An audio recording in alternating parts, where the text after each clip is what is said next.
Turn this up, turn this up. Your professional development is one of the keys to your career success. When you combine your desire to grow with actionable steps, your journey to success becomes an incredible reality. Hi, I'm Paul Faronbi, aka IncrediPaul, and welcome to IncrediPaul Leadership, where we learn how to become the most incredible versions of ourselves by learning from each other. First off, if you're only listening to this episode, I want to make sure that you know you can also watch it on YouTube. Regardless if you're listening or watching the show, I really appreciate you doing that. Bonus points for doing both as well. Today, I have the honor of having Camille Smith on the show.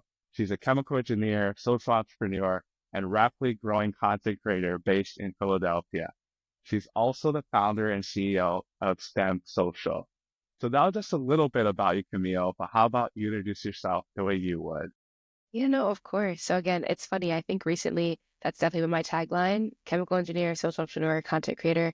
But really, it's a multi-hyphenate. I have a lot of different passions. Science and STEM in general has always been like my first love. But I think in the past 2 years, I've been branching into more of the entrepreneurship and like branching into personal branding and like things like that. So best way to describe myself would be the master of none, jack of all trades, multi-hyphenate, whatever makes the most sense, you know? But I'm happy to be here. Really happy to have you here as well. I definitely relate to be master of none, kind of jack of all trades, a lot of different random things I do. I mentioned before we started recording, I'm also a chemical engineer as well. Chemical Engineers United. So I'm curious for you, because I think for everyone's a little bit different. How did you choose chemical engineering? Did you always know you wanted to be an engineer? No, not at all. I've always been very curious. I've always loved learning. So like that was always like a constant throughout my life. I think when I got into middle school time frame, like I was super into school in general. So like I went to public school, but in my public school system, we had like honors classes or like, you know, they were a little bit or notoriously a little bit more difficult, or like AP or advanced placement classes. So for all of my coursework, I was, you know, an honors AP if it was available to me, except for science. And I remember like in seventh and eighth grade, like that really, that's funny, like that really irritated me that like I was not like a science person, but like every other subject was like easier. Because usually I think people don't like math. I was, you know, my dad is super into math. So like, I don't know, I was always okay with like, you know, numbers and things, but science just never clicked. And I think that was the reason that it kind of pushed me towards that. I realized that I was okay at chemistry. Physics was cool because again, it's more math based, and then also was okay at math. So when it came time to undergrad, actually, fun fact, I applied to all of my schools. I applied to 8 schools, I think, 7 out of the 8 schools as chemistry. And then where I ended up going to school, that was the only school I applied for chemical engineering. That just made the most sense, you know, when I eventually decided to attend undergrad and then, you know, stuck it out for the 4 years. That's really interesting. So I Yeah. guess what made you apply to chemical engineering at one school and then seven of chemistry? Great questions. I honestly think it's I contribute so much of like different major life decisions to my dad, just like randomly saying things. But also fun fact, I wanted to be a doctor initially. So I was like, okay, like I'm gonna do the pre-med classes, you know, a lot of like the life sciences, but I was a little bit nervous to major in like a general biology. So it was like a random conversation I was having, like maybe like walk past my dad and he's like, oh, have you considered chemical engineering? And I had no idea what that was. He's like, oh, well, you're good at chemistry, like you're good at physics, you're good at math. Like that could be something, a plan B to my plan A, which was of course going to med school. So in undergrad, I was a chemical engineering major, but I was also pre-med, which you probably can assume how taxing that period of time was, but we did it. Yeah. But then I actually realized I liked chemical engineering and I liked the problem solving associated with it. So then I stuck it out. And now I decided against going to med school.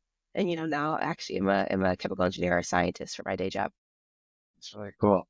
So at what point did you realize that chemical engineering was going to be what you wanted to do versus, because you said you were pre-med doing chemical engineering? Yes. I failed a class my junior year.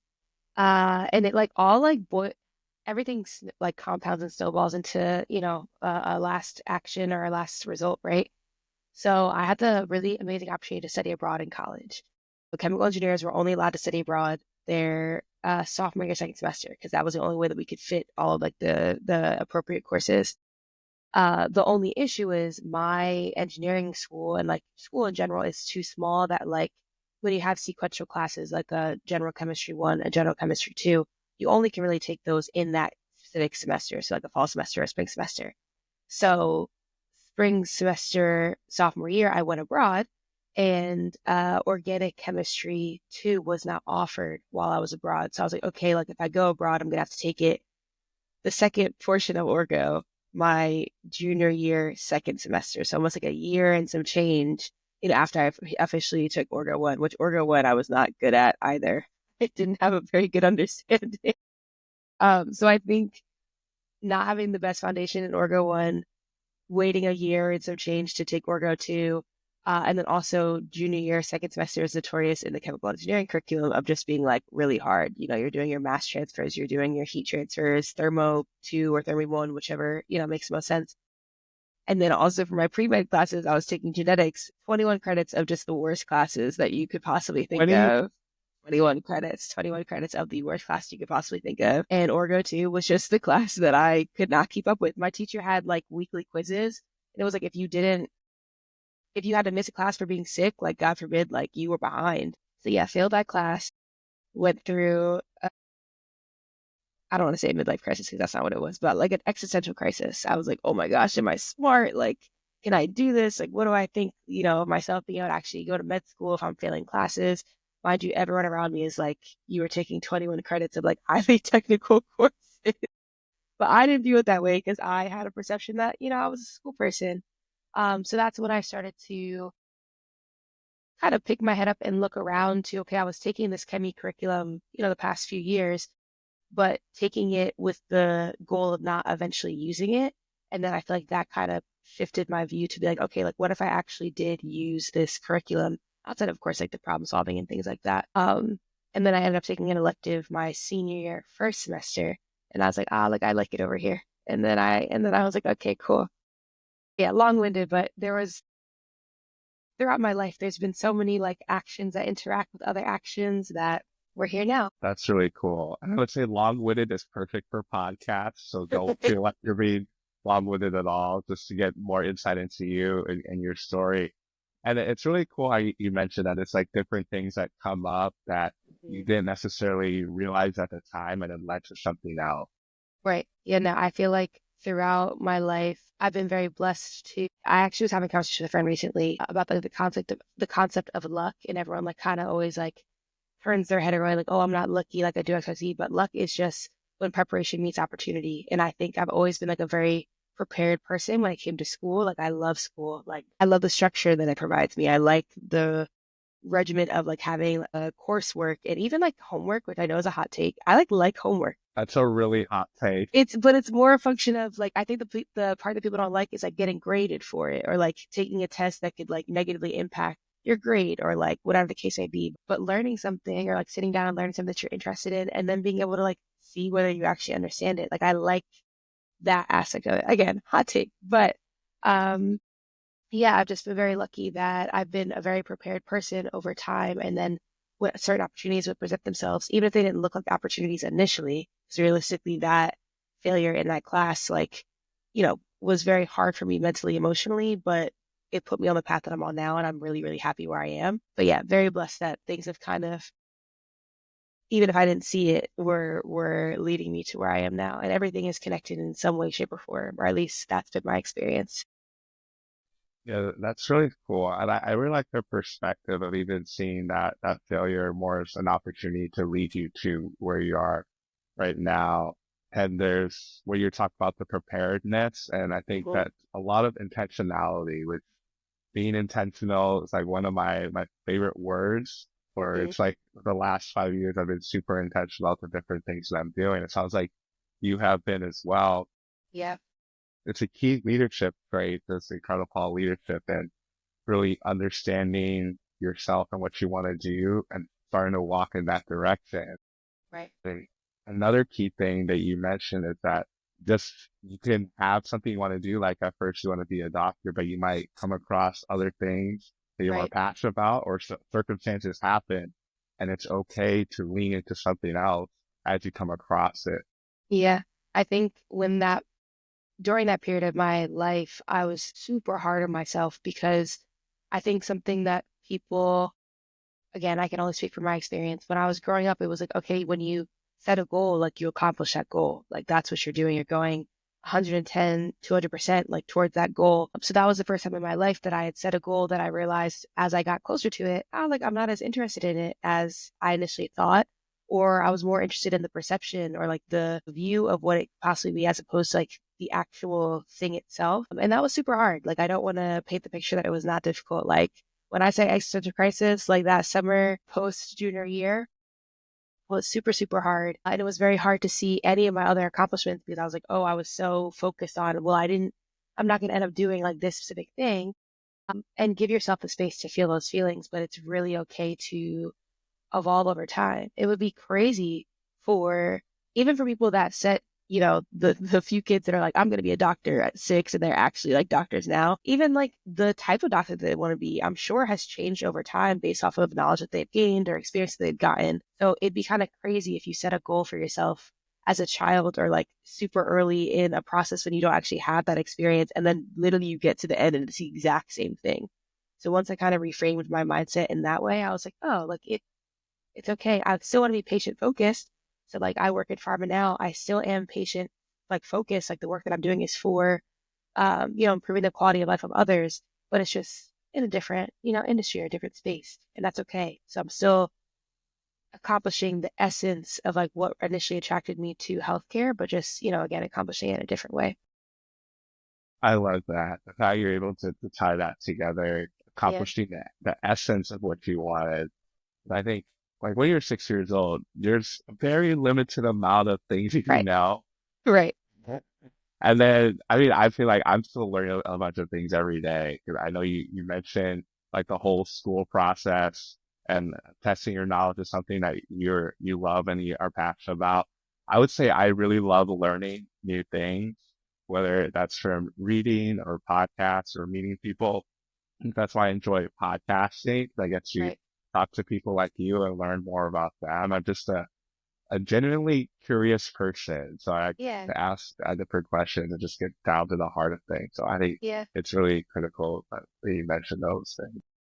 Again, I think that's what makes life. I was having a very like, life is great conversation with my friend, but I'm like, that's like the essence of the human experience. Like, I love people like you, and I consider myself very curious, very inquisitive, like, diving deeper past whatever your initial perception of something is always going to be important. So I love people like yourself, again, that have podcasts that are actively trying to make that normal. Because I feel like the hustle and bustle of life can kind of make you like not think as, deeply or critical about things. I recently had a conversation with my mom that whenever I ask how are you, like my friends know, like I'm like I won't ask you if I don't actually want to sit down and like hear what you have to say. So I was with my mom and I was like, oh, like how are you doing? And she gave like some like weird answer. I'm like, okay, well, what does that mean? She goes, oh, well, I wasn't expecting you to ask me. I'm like, well, why would you answer like that and not expect me to follow up and ask questions? But to your point, a lot of times people, you pass by, hey, how are you? Oh, you can be having the worst day of your life. But platforms like this allow people to have a space of being like, oh, it's okay to dive deeper. So again, I appreciate being able to speak with you about stuff like this because it's important.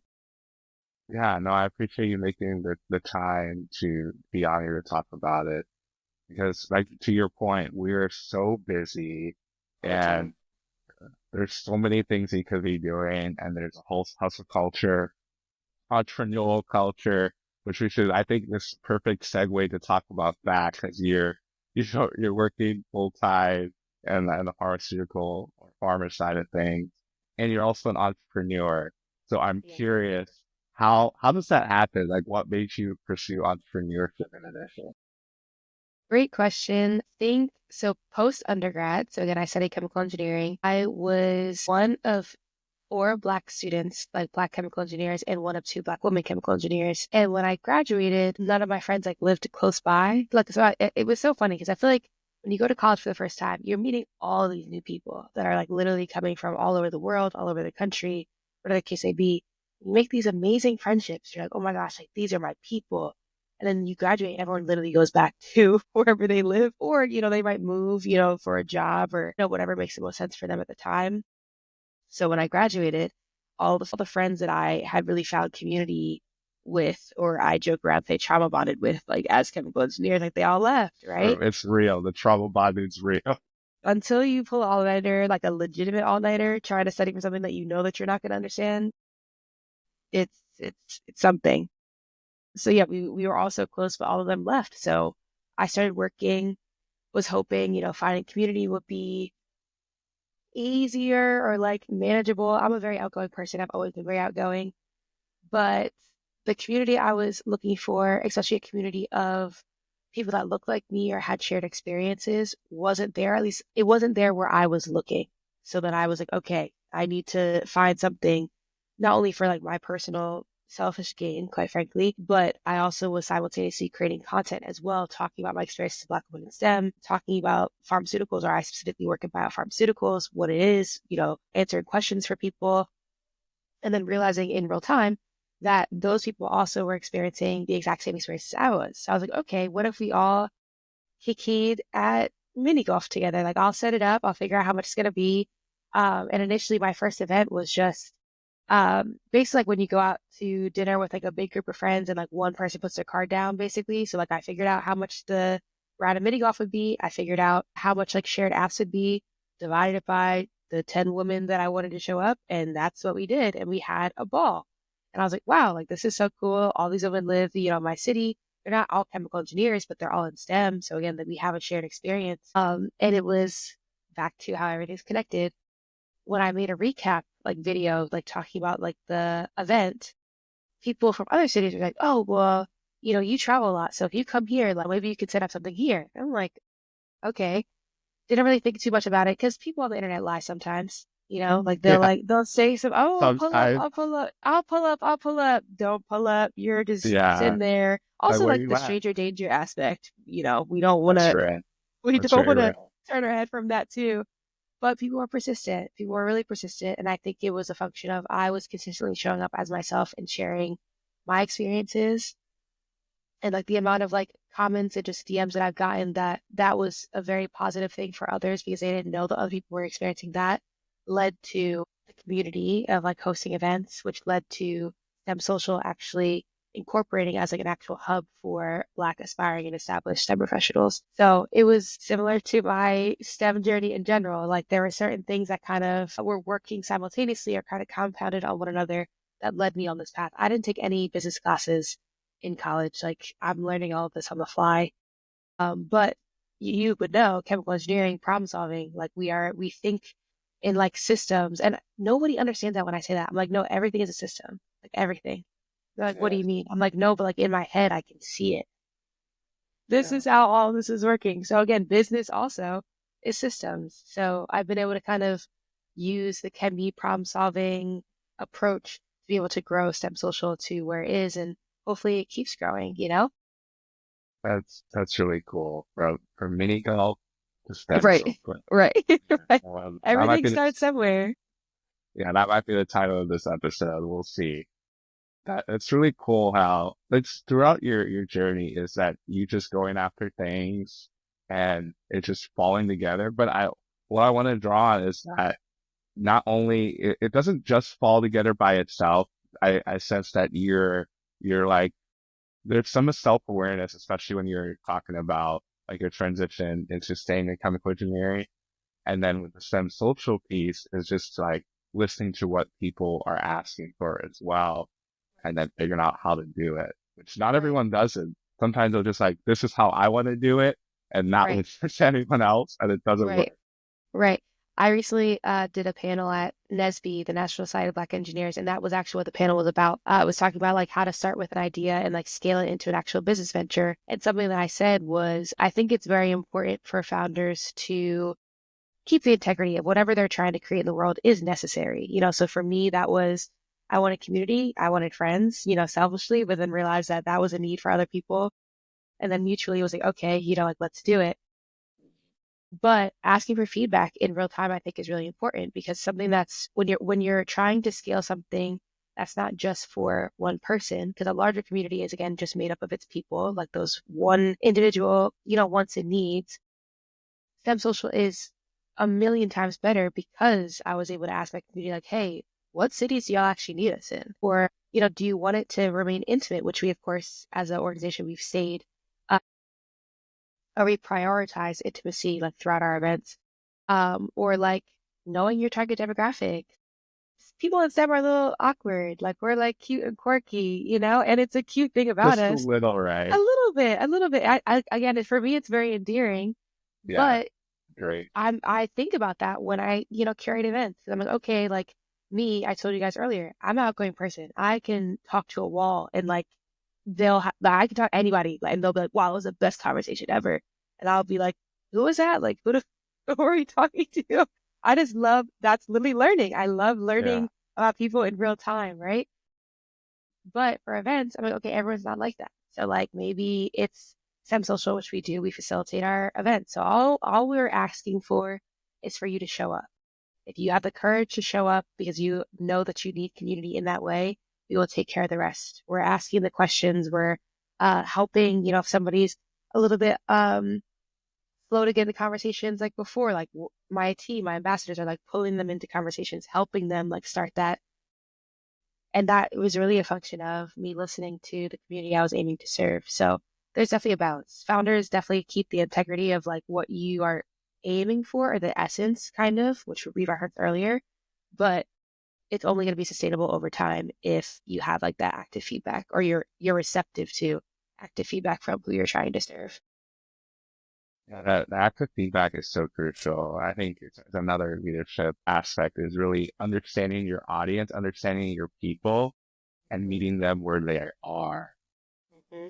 Like when I talk to leaders or work with different leaders, I think a lot of times people think leadership is easy. They're like, oh, I just have to set the tone of like, you do this, you do that, and they treat everyone the same.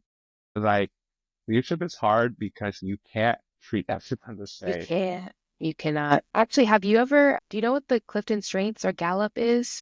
Mhm. So individualization is one of my top 5. And like literally when I read it, I was like, no, because it sounds weird to say like, no, don't treat everybody the same. Because it's like, what do you mean by that? But it's like, no, everyone has different needs, different communication styles. They get gratification differently, whether that be like, for me, if I do a presentation and you decide to message me in Teams, like, hey, like that was super good, I'm going to be on a high for the rest of the day. Like just say like, hey, like I see what you're doing and like you're doing a good job, versus other people increase my paycheck. I mean, you can increase my paycheck too and tell me I did a good job.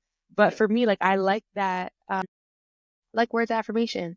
And my manager and I had a conversation. Like he knows about me that like if he takes the extra step to affirm me in that way, like I'm gonna be just happier in general. But it takes a leader to be able to know Camille likes to be affirmed in that way, but this person likes, quarterly happy hours, or like, you know what I'm saying? Yeah, Terrible, yeah, yeah. terrible No, example, I guess, but no, it's true though. yeah. That's because one of the people I work with right now is definitely the person that wants a happy hour. I just want food. If there's free food there, that'll make me happy. It could be like $1.50 hot dog from Costco. Like you just Right, made my day because right, there's food there. right. But just understanding people. Yeah. And so again, to your point, it's I think very important for leaders to understand. Even something that I've learned with like growing my team. Central has a team of 24 people. And it was funny because when I initially onboarded our most recent group of ambassadors, one of our newer ambassadors was like, oh, like, do you actually meet with every single person? I'm like, well, when I start, like I want to be able to have like a relationship with you. What are your goals? You're like, what we all care about some social, but like, what are you actually aiming to gain from this? Is it just you like service, or you like, in general being helpful? Is it like you like to be a part of a team? How can I affirm you? Do you want to be a supportive role, or do you want to be leading the planning of something? Like, what do you like so that I can empower you to like have ownership over things? And that's been something that I've been trying to get better at, because people get leaders and managers confused. They're not the same thing, or at least they're not mutually exclusive. You know what I'm saying? And I feel like you definitely know, like managers, yes, to your point, you do this, set the tone and kind of move on, versus leaders have that emotional awareness, that emotional intelligence as well. that I can add on to, whatever the work aspect is. So I'm trying to be a better leader as opposed to, simply a manager. No shade to the managers of the world. Managers are important, but hopefully that distinction is there and you guys understand what I mean. Yeah, no, that's a good point. I think manager is where you start, but you don't want to stay there. Yeah. Yes, I agree. Yeah, because manager is just having the title. So I do a lot of stuff with John Maxwell Leadership, and he talks about leadership being influence, Mm-hmm. nothing more, nothing less. Because you can have influence in leadership without being in a management or leadership title. And vice versa, you can be in a management title and have zero influence because people are just there because they have to be there because you have the power to fire them and they will do Right. the bare minimum. Right. Right. Yeah. Yeah. No, I feel like in my professional career, eventually, I would love to be in more of a leadership role that I don't necessarily have to have reports, but like, again, using my influence, using my leadership skills to be able to drive a project or product or whatever I end up landing on, eventually. I find that to be honestly much more difficult when you can rely on the power dynamic that we just referenced, like, oh, like you're only here because like either this pays your rent or, you know, you have to be here. Mm-hmm. It's much Yeah. easier to like, get things done because you have that dynamic versus I call him like a matrix leader, like someone that kind of like sits in the middle of a bunch of different working teams and has to translate like, this group's language for this group's language to be able to drive a project forward. Like that is hard. That is what I want to do. Because I feel like that's again a mark of like a very, very good leader. So we'll see. Eventually I'll get there. Yeah. I have no doubt that you'll definitely get to do that and even get Thank you. the leadership title too if you want it. Yeah. Thank you. Yeah, I think the key thing with that, because I've done a lot of stuff with continuous improvement, and it's very much like that, is that I know these people don't report to me, they report to like production manager, so on the production side, and I have to influence them to be able to do the things that are actually helpful for them. Well, and this is definitely a skill I've developed, still developing, is you really have to understand what process is and what are the pain points within that process. Because at the beginning, they're like, hey, why are we doing all these extra things? And like, well, these extra things, well, are to help you to make sure that your things are more standardized, you have less variability, all of these different things. And Yeah. I wouldn't know that unless I understood that as a person. Right. And then even taking it a step further, when you're in that role, especially as it relates to pain points, sometimes it's even getting or building a relationship with their actual like manager. Because there's been times on projects that it's like, oh, well, my manager wants me to prioritize this thing. So I'm like, okay, if I have a good relationship with the manager and I'm like, hey, can we make a compromise that they can dedicate 40% of their time and like, they can do 60% to the other thing. Once you have a relationship with them, then they can also use that. And that's also influence as well. So yeah, no, to your point, I think it's very important to be able to use your influence on an individual basis and you'll be able to have a much better outcome. And that's something I've learned very quickly as I've been trying to scale STEM Social, but it's been good. It's been really good. That's really cool. So tell me more about like STEM Social, like how long has it been around? Like how has it been going or what are you most excited about? Just like as a whole. Yeah, STEM Social unofficially has been around for, I want to say 3 years. So I've been hosting. So that mini golf story was about 3 years ago at this point. Yeah. We officially incorporated March of 2023, actually.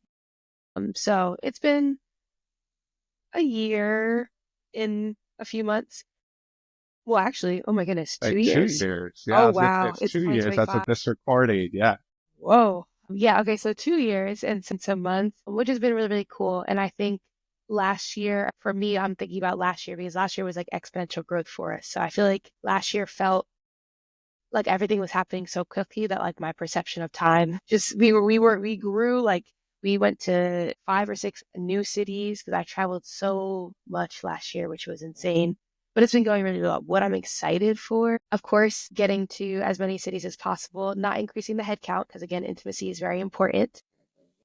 But being able to spread the influence of the organization I also think at the end of this year, we're having our first summit, which I'm very excited about. So that's going to be really cool. And I think what I'm most excited about for summit is how we're going to be doing it, because it also goes back to the learning aspect. I think sometimes you go to conferences and it's a lot of personal professional. Personal professional development is very important, of course, but I also really want to have that technical piece. So like we're actually going to have workshops, panels, talks, whatever the case may be, but like, personal, professional, technical, we're actually have things like hands-on things that people are going to be learning while they're there, which again, for me, I'm really excited about because I feel like you don't see that as much at conferences. So it'll have, the learning portion, but we'll also make sure everyone's actually socializing.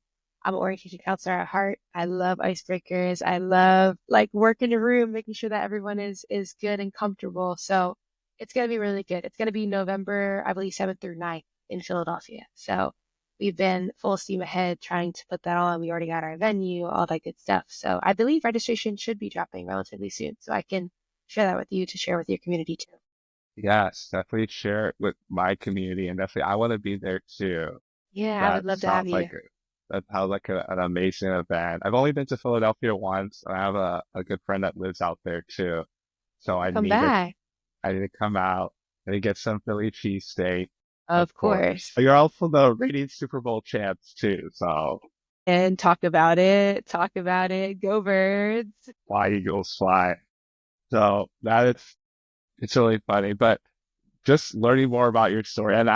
I guess I kind of kept it in limbo. So now there's a lot of similarities within our stories. I know we talked about chemical engineering. Also, I had chemical engineering as a backup as well. I wanted to Really? go into med school, but yeah, Good. exactly. That's what I was like, there's so many different things, but I didn't want to like disrupt the conversation because it was a conversation I had with my dad about like, if I didn't go into chemical engineering, if I didn't go into med school, become a doctor, I was between biology or chemistry as my major. I was applying for different schools. And so I was like, well, I like chemistry. I like math and science. So I kind of chose chemical engineering, or really more so biomedical engineering. Right. And then some of the schools I applied to didn't have biomedical engineering. And so I ended up going to Iowa State, pursued chemical engineering, got super involved in research, undergraduate research all 4 years. And that kind of led Right. me down the path I am right now. And even the individualization within Clifton Strengths is also one of my top 5 as well. So Really? it's super fun. I think it's 4th or 5th for me, Yeah. but I think it's 4th for me. I'd have to look at it again, but I think it's 4th. yeah. So it's just really funny to see that, like all the stuff you mentioned, like I resonate with that, I resonate with that, like I get that too. I love this. And then, again, to bring it back to this community, this platform that you've created, like the fact that we're even able to, like, we didn't know each other before this, but like be able to be like, oh my goodness, like we have so many similarities. And like that's, I think, the beauty of, again, your podcast, building communities, whether it be online or in person. Because again, I've been able to meet so many people that maybe I would have not naturally crossed paths with, but now are like actual like people in my life that I'm like, wow, this is so crazy. So now I have a Kimmy that was gonna be a pre-med individualization. We have to talk about our other top 5 because I'm interested. Okay, yeah, for sure. Yeah, but no, that's literally so funny. And then Yeah, where did you grow up? Can I ask you questions? yeah, go for it. Yeah, I was gonna Yeah, say, we could have where a did you grow up? conversation. I grew up in the Midwest. I grew up in St. Louis. Interesting. Okay, cool. Did you like growing up in St. Louis? Yeah, St. Louis was fun, but I moved to Nebraska in high school, like my sophomore year of high school. Okay.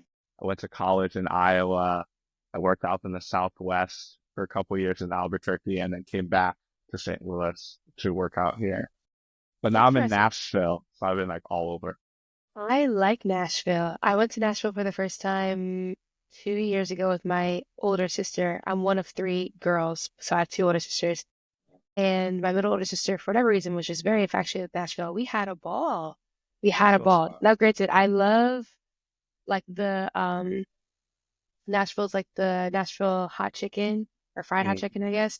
Very good. But also my mom's name is Hattie. So Hattie B's was like this like huge thing.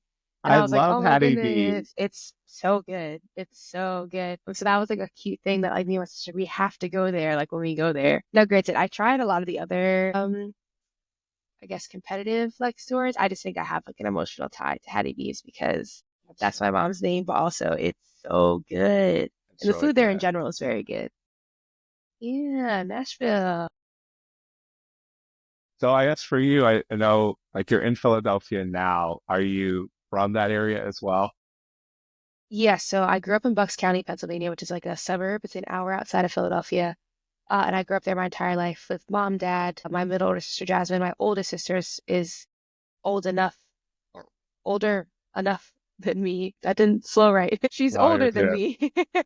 Yeah, let's That just we say. didn't, yeah, that we didn't grow up like in our parents' house at the same time, but like we have a very good relationship. But so when I was growing up, it was just me and my sister Jasmine, Bucks County, and then went to Villanova for my undergraduate degree, and then moved to Philadelphia. So like Villanova is like maybe 20 minutes outside of the city.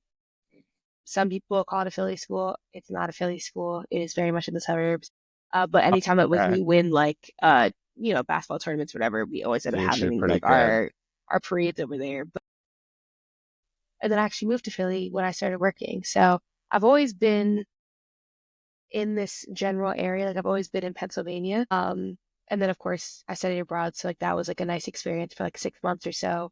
But yeah, always been in Pennsylvania. But I travel a lot, so like I don't. Somebody yesterday actually asked me like, "Oh, would you ever move?" I think the only place I would ever move to would be Chicago. Um, and my dad is actually from Chicago originally, so I don't know. I feel like between Chicago and Philly, I would probably go back and forth. But I love Philly. You need to come now for Summit. Yeah. Yeah, exactly for the event. I'll be out there. And my friends are trying to get me out there. So it would be You know. dual purpose to come out there. And my brother lives in New York City too. So it's not too far. Exactly. I was gonna say, so I really haven't explored the Midwest in general.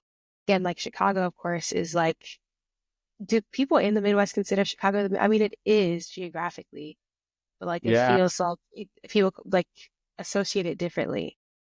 Yeah. I mean, it's in the Midwest, but it's also the third largest city in America. So Right. it's closer to New York than even St. Louis. And even St. Louis is a larger city, but it's not Okay. on the same level as Chicago. Very much different from the rest of the Midwest, I would say. Right. Okay. So what is your favorite part about living or growing up in the Midwest?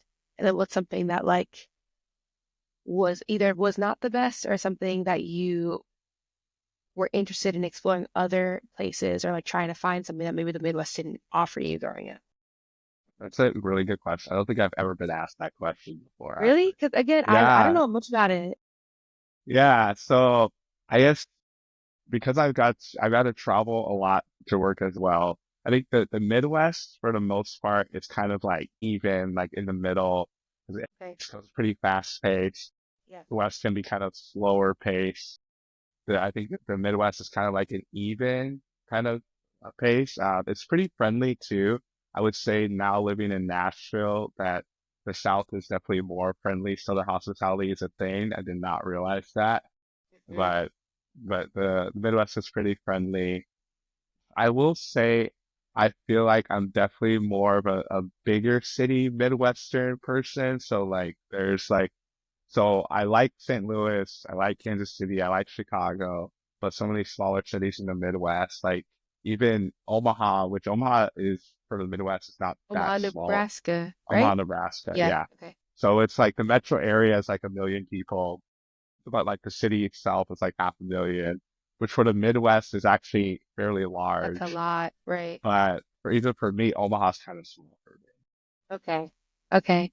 I actually recently heard about Omaha. Of course, knowing like it's a city, right? But one of my friends was going there for something, and I forget what it was. But yeah, I really haven't explored the Midwest. I would love to explore the Midwest because I do think growing up, my main perception was like there is like a lot of like hiking, a lot of nature and things like that. And I Mhm. love stuff like that. I think one of the downsides, I guess, of living, in an urban area or in a city is like you don't have as many green spaces.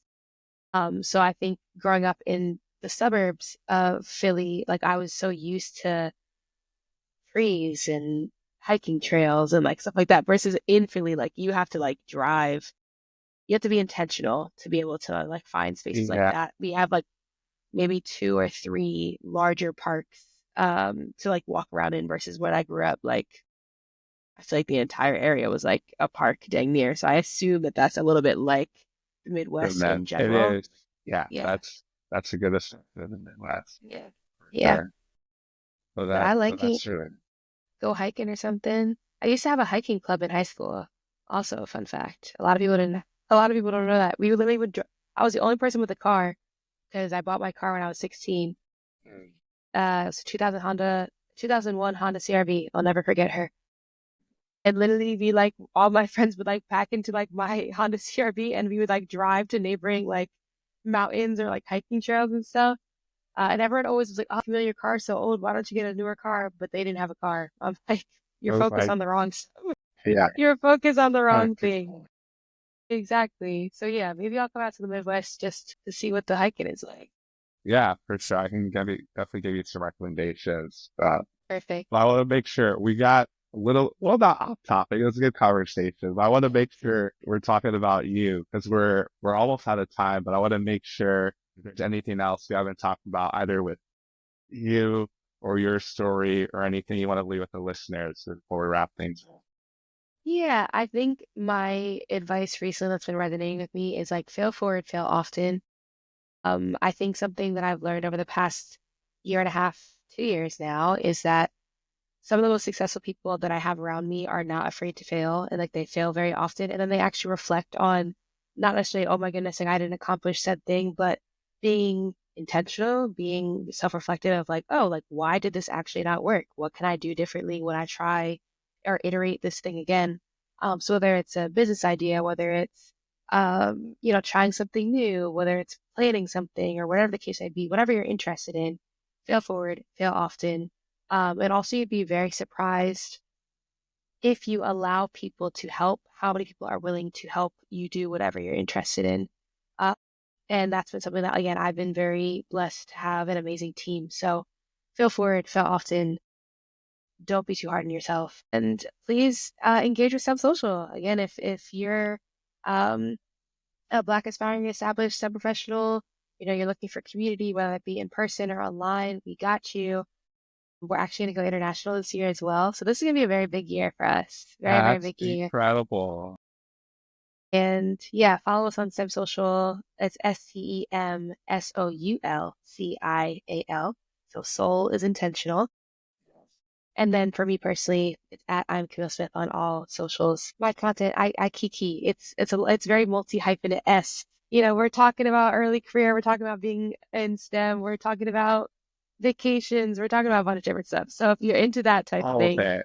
yeah, definitely engage. But yeah, I really do appreciate, Paul, you even thinking to have me. Again, I want to give your flowers. I talked a little bit earlier about how I love being affirmed, when I'm doing things like this is really, really cool. And I really hope that you are able to sit with the platform and the community that you've been able to build. And I'm just happy to be a part of it. Thank you so much. That means a lot. And when you were talking about like the feel early, feel often, especially don't be too hard on yourself. I think that is a key thing for us as high achieving STEM professionals is that we don't want to fail. It's like, what do you fail? It's like, I want to be successful. And then not being too hard on yourself when you fail, because failure really is the pathway to success. There's Right. no one that achieved anything that didn't fail first. So that's what keeps me motivated to keep trying to keep moving. Yeah, I'll also leave y'all with this. Something recently that that I remembered, one of my professors told me in school is that if everything worked out the way it was supposed to, or like, you set a goal, immediately accomplished it, life would be super, super boring. But especially within STEM, we probably wouldn't have jobs. Like our jobs are literally to solve when things don't go well, or like when things break, or like, we're troubleshooting something. And I was like, oh, like that makes a lot of sense. It's like all of the theorems, that we learn in these thermos, these mass transfers, whatever class or coursework you have, are literally a function of something did not work well or was not working to the standard that they had. So then they had to do work in order to, do something else. So like someone had to fail. Everything in general, somebody initially had to fail to be able to get us to wherever we are. So that helped me. Hopefully that helps somebody reframe, how they view failing. But the most successful people fail so often. They fail unapologetically. Just, okay, now that this is done, now we know that we have to do X, Y, Z. I'm like, wow, that is so crazy. So I'm trying to get better at it too. So hopefully as a community, we can get better at failing forward, failing often. Yeah, very, very true. I failed so many times. I could fail several podcast episodes with different things I try to fail at, but that's really crucial. But really turning to the audience, I know you got something from Camille's story. I know we wrapped it up talking about the failure part, but really just understanding the journey and really learning more about yourself, whether it's mini golf or getting people together or trying to determine what you want to do with your career. Just keep asking the questions, keep being curious, keep enjoying life, and you too can be incredible.